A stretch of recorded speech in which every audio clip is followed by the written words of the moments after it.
Well, thank you all very much for allowing us to come and for all that you do. I'm a big fan of the work that you do, but I thought maybe what I might do this evening is first let me give you sort of a general political introduction, because I'm not going to be a lot of your congressmen anymore. Sort of burn the bridges behind. I'm running to replace Claire McCaskill for the U.S. Senate.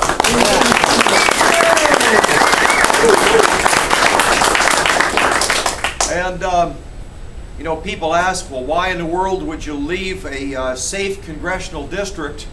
And it's because I'm on the budget committee. I took a look at what's happening in D.C., and our freedom is under an incredible attack, unlike anything I've seen in my lifetime, at least back to the days of Ronald Reagan, because I am a little getting older. And my sense is this is our chance to try to preserve freedom in our country. And all of us in our lives, you come to a certain point where you feel like there's just something, it's the right thing to do, and you just know you've got to do it. So that's the reason I'm running. Now, my background is really odd for politics. I'm an engineer. They don't usually let engineers into politics. But just to sort of give you a mindset, so my thought process is define the problem, and then does the bill solve the problem or not? Now that gets rid of 95% of the bills. It keeps it really simple if you like that. I did work in the business world. I worked for IBM. I got something pretty good out of IBM. That's my wife. Yeah. And she's lasted 27 years, didn't have any plans to trade her in or anything. 6 kids, and I'll talk about them in just a minute. They also was in charge of maintenance in a steel mill, and did that for a number of years. It was a total of 7 mills. It was over in Alton, Laclede Steel. I don't know if some of you might have heard of it. It's since gone out of business. So that was kind of the mindset of where I came from. Ran a number of years ago for state rep, and then for the U.S. Senate in 2000. And because of a bunch of help from Second Amendment people in this area, we won that congressional seat by a whopping 56 votes.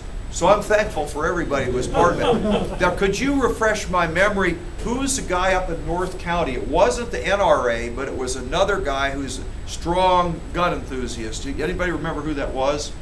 Or what organization that was? It was up in North County, and it was, I don't know if they're still in business or not. Anybody remember? Anyway, we got some good support from Second Amendment people. Part of the reason for that was because I was a state rep, and when I was a state rep, the talk was we want to get concealed carry passed in Missouri.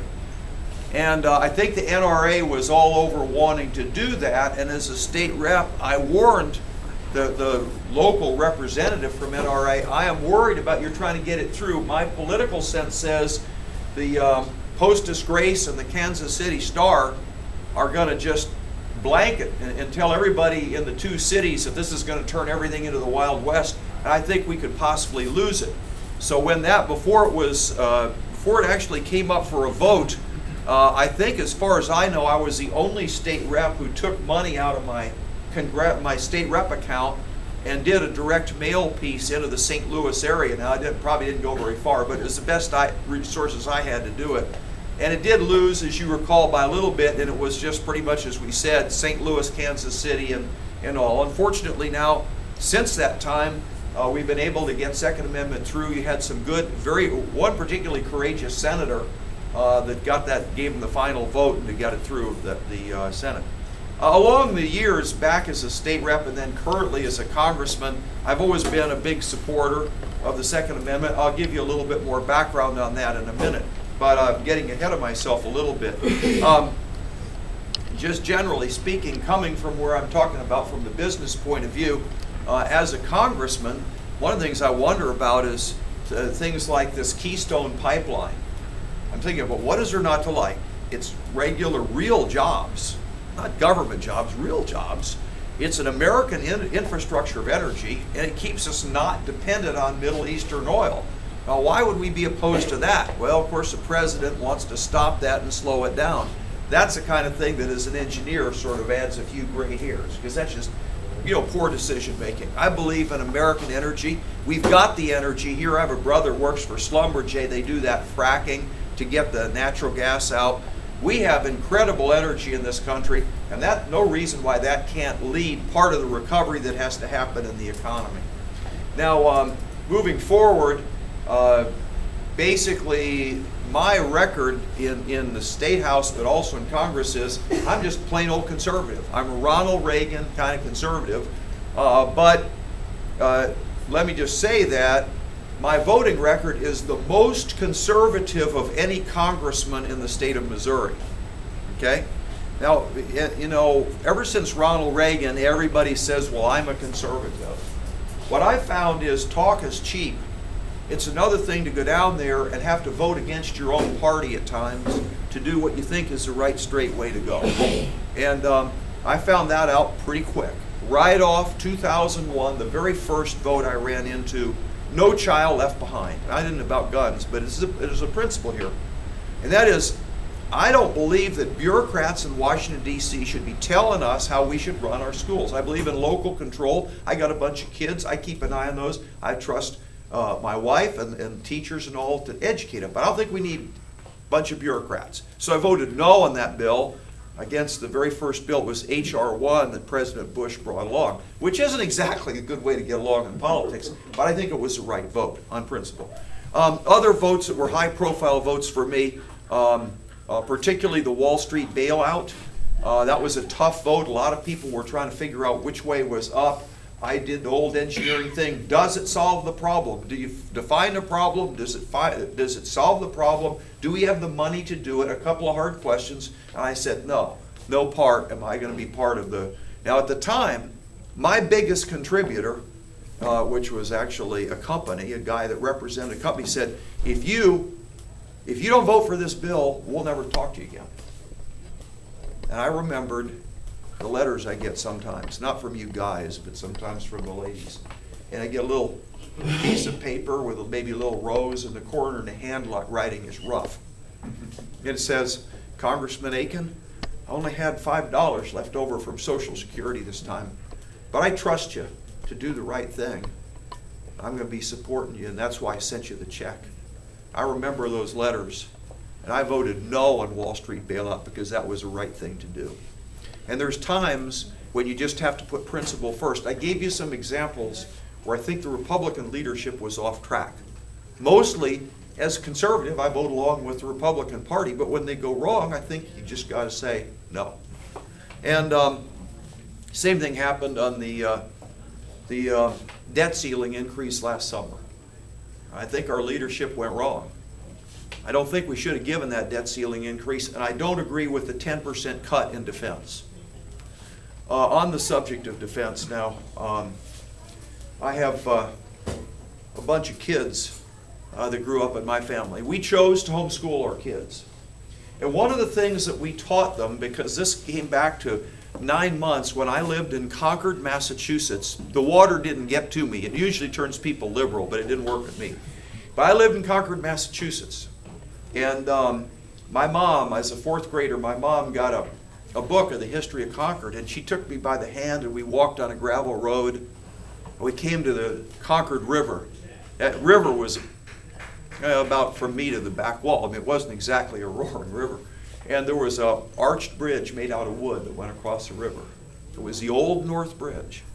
On the far side, there was a granite pedestal, and on it stood that bronze statue of the Minuteman. He was in mid-stride. He had his hand on his musket, tri-cornered hat, jaw set, eyes straight ahead.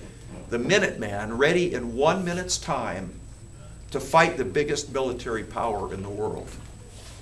What some of you might have not heard so much is, why was it that the British were coming out to Concord, Massachusetts? Seizing ammo. Yeah, I should have known. You guys have that down. Yeah. They wanted John Hancock and Adams, but they also wanted guns and ammo, which they had heard from Tories. Or in Concord, which in fact they were, not too far behind the house I lived in as a little kid. And even from that time as a 4th grader, I started to understand this basic principle. There's something that ties America together that makes us unique. America is so different than any other country in the world. We fought a couple of world wars, and we conquered the world. And we didn't make any emperors or crown any kings, but we taxed ourselves to rebuild our enemies. Who else has ever done that before? We didn't take over any country. Just let them run their own country. Who else has the oldest written constitution in the world? Our country. Now, what is it that makes us so unique? It's because we believe there's a creator that made all of us as his children. There aren't any hyphenated Americans. There's no rich, no poor, no black, no white. We're God's children. That was good enough for our founders, and that's what held us together. And it was put in a document. We hold these truths self-evident, that all men are endowed by their Creator with life, liberty, the pursuit of happiness. And we have gone to war when anybody threatens that proposition. I taught my kids that. Little kids, they went to I think it was Sam's Army Navy, and got these fatigues and made little wooden rifles. I have a picture of them. My son started the Marine Club. They're standing there all at attention, looking pretty shabby actually, raising the flag, having a flag ceremony. They're saluting away with stuff, you know, these wooden rifles and all. And I showed that on the floor of the U.S. Congress when we were talking about supporting our troops in Iraq. I showed them the second picture of the little kid that started the Marine Club, who's grown up now. My son, who's serving in Fallujah. And he was standing there with this group of Marines, and these Marines were happy Marines. Now, I'm an Army officer. I don't know what happens when your kids become Marines. 3 kids become Marines, Army guy? I don't know. You know, what can you say about the generation? And these were happy Marines. You know why? Because there's this massive pile of armaments that they've just found, and you know what that means? The Marines get to blow it all up, and that's a good day. And so, actually I showed those 2 pictures on the floor of the House when everybody is saying, I support the troops, I support the troops. We're just not going to give them any supplies, and they're not really going to support the troops. And I gave that as a talk. Boy, the liberals went crazy when I showed those 2 pictures. But it's because I believe, and my sons believe, that there's something more valuable in life. That is standing up for what our founders believed in. And if you take a look at the times where American freedom is challenged, it's always marked by certain Americans. Not a lot, but a few. They're not citizens, they're patriots. They're not politicians, they're statesmen. And they're people who will make unusual sacrifices because they also believe. They also believe that our freedom is worth dying for. And what you find is, of those people, there's an inextricable connection between faith and freedom. They're willing to take those sacrifices because they believe even if they die, there's a just God who's going to make things right in one day.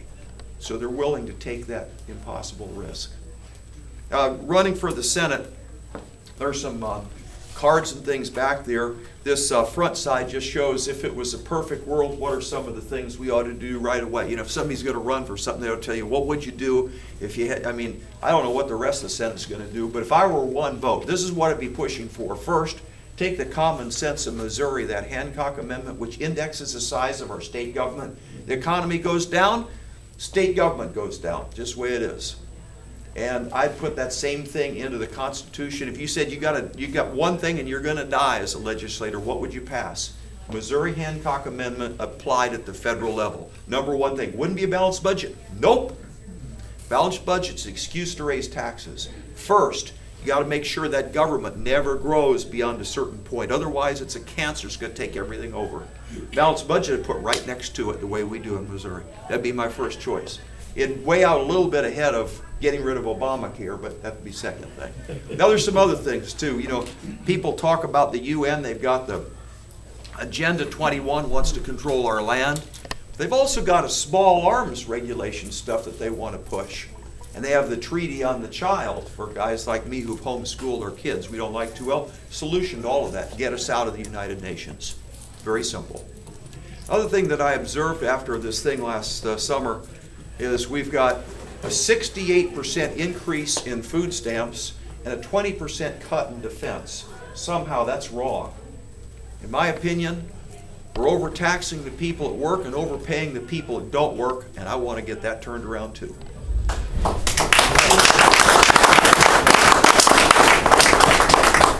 I guess I'd like to I'd like to close by talking about what I saw there in Concord. And in a sense, it influenced my life. It's my perspective of what's great about America and why I'm doing what I'm doing and why I feel a threat in Washington, D.C. Because I read that little poem on that statue. It said, "By the rude bridge that arched the flood, their flag the April breeze unfurled. Here once the embattled farmer stood, fired the shot heard round the world." And that's why I've gone to D.C. and I've always defended the Second Amendment in lots of different ways. You know, when the cities were going to attack the gun manufacturers because they were making those guns that would get up in the middle of the night all by themselves and go out and shoot people. Terrible guns like that. That's why this last week I got in a spat with the president. He came after me because I said that America is threatened by the cancer of stage 3 socialism. And the word socialism kind of gets on their nerves a little bit because it's too close to truth. So, thank you. So the president was taking some shots. And the last of all, when I run the Navy Marine Corps committee, which I'm in charge of, I started a year ago when I took the committee over with starting, I hit that little, walnut thing with a hammer and I say committees committee's meeting is starting, and I say join me, and I ask a little prayer to ask the Lord for wisdom, to give us discernment about how we should run things for our country, to watch over our troops overseas and over our families. And then I conclude the prayer by saying, I pray in Jesus' name. Anybody else wants to pray whatever name you want. I've been doing that for about a year and a half. Well, the thought police finally caught up with me, so now it's in Time and a bunch of these articles. But to me, that's a little more serious than the president just taking my words and trying to make fun of them by changing the words around. Because it seems to me that you have to never separate the fact of our faith and the freedom. And that's what makes me go. But when things look impossible, that's what I remember. It was impossible before in America. Our founders, by putting their faith and freedom together and standing up like that Minuteman, they made our country what it is. And I believe now, just like in the past, we always went to war because somebody threatened life, liberty, pursuit of happiness. Now those are being threatened, not by some foreign country, but by the people in D.C. And this battle is not about bullets, it's about ballots. And it's time we take back our country and build it once again on the principles that this country was founded on. And that's what makes me tick. That's why I go do what I do. And that's why I believe I'll be your next senator. And you know what? You'll find a senator who's a whole lot different than Claire McCaskill. Thank you. God bless you.